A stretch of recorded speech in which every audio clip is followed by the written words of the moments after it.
আসসালামু আলাইকুম। আজকের ভিডিওতে এই পাঞ্জাবিটির সম্পূর্ণ বডিতে যে আমি ছোট ছোট গুজরাটি সেলাই করেছি সেটার টিউটোরিয়াল শেয়ার করব।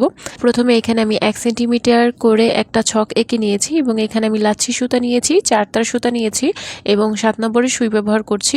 প্রথমে একটি লাইনের মাথা থেকে সুইটাকে তুলে নিচ্ছি, তারপর বিপরীত মাথায় সুইটাকে গেঁথে দিয়ে অন্য লাইনের মাথায় সুইটাকে এভাবে করে তুলে নিচ্ছি। তারপরে বিপরীত পাশে যেই লাইনের মাথাটি রয়েছে সেই দিকে সুইটাকে গেঁথে নিয়ে অপর দিকের যে লাইনটা রয়েছে সেই লাইনের মাথায় সুইটাকে তুলে নিচ্ছি।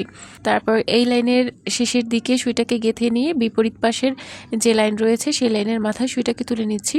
এখন প্রথমে যে লাইনটা আমরা সেলাই করেছি সেটা নিচ দিক দিয়ে সুইটাকে নিয়ে যাব এবং এই লাইনের মাথায় সুইটাকে নিচের দিকে গেঁথে নিব।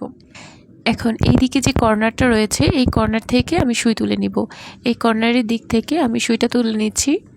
এখন এখানে একটা জিনিস খেয়াল করতে হবে, সেটা হচ্ছে এইখানে যে সুতাটা রয়েছে সেটা কিন্তু এই বরাবর সুতার উপরের দিকে রয়েছে।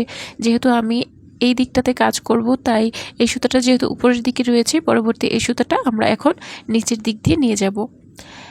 এখন এর পরবর্তী যে লাইনের সুতাটা রয়েছে সেটার উপর দিক দিয়ে গিয়ে কর্নারের সুতার নিচ দিক দিয়ে চলে যাব।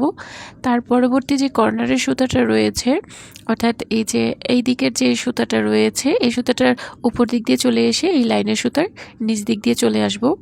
পরবর্তী লাইনের সুতার উপরের দিক দিয়ে চলে এসে কর্নারের যে সুতাটা রয়েছে সেই কর্নারের সুতার নিচের দিক দিয়ে চলে যাব।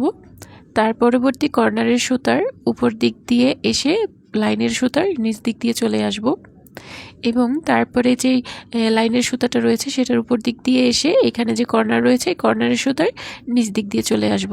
তার পরবর্তী কর্নারের সুতার উপর দিক দিয়ে গিয়ে এখানে লাইনের সুতার একটি লাইনের সুতার নিচের দিক দিয়ে পরবর্তীটির উপরের দিক দিয়ে পরবর্তীটির আবার নিচ দিক দিয়ে চলে আসব। এভাবে করে সেলাইটা করে নিতে হবে। এখন আমি এটাকে একটু চেপে নিচ্ছি, যেহেতু আমার ঘরটা একটু বড় হয়ে গেছে তাই আমি এটাকে চেপে নিয়েছি। আপনাদের ঘরটা আরেকটু ছোট করে করবেন, তাহলে একেবারে পারফেক্ট হবে। এখন এই লাইনের সুতার উপর দিক দিয়ে চলে এসে কর্নারের সুতার নিচ দিক দিয়ে চলে আসব এবং এই কর্নারটিতেই আমরা নিচের দিকে সুতাটাকে গেঁথে নিব।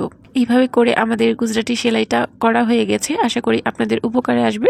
এইভাবে করে আমি সম্পূর্ণ বডিতে এই সেলাইটা করে নিয়েছি। আশা করছি ভিডিওটি আপনাদের কাছে ভালো লেগেছে। ভিডিওটি ভালো লেগে থাকলে লাইক, কমেন্ট এবং শেয়ার করতে ভুলবেন না। আসসালামু আলাইকুম।